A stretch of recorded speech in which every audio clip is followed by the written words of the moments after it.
Welcome back to another technical deep dive here in the debug zone.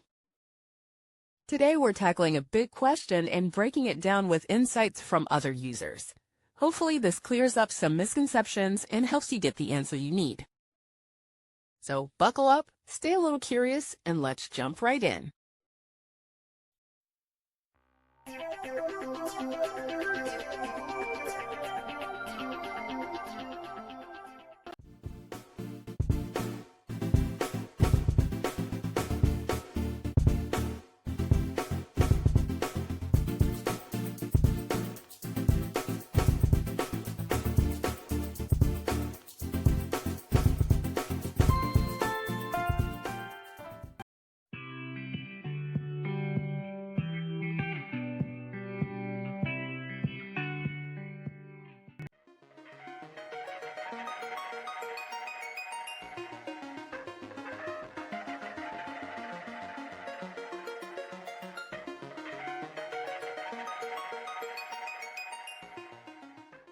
And that's a wrap.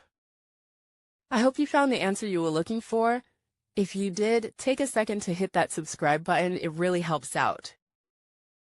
And let me know in the comments which solution worked best for you. See you next time in the debug zone.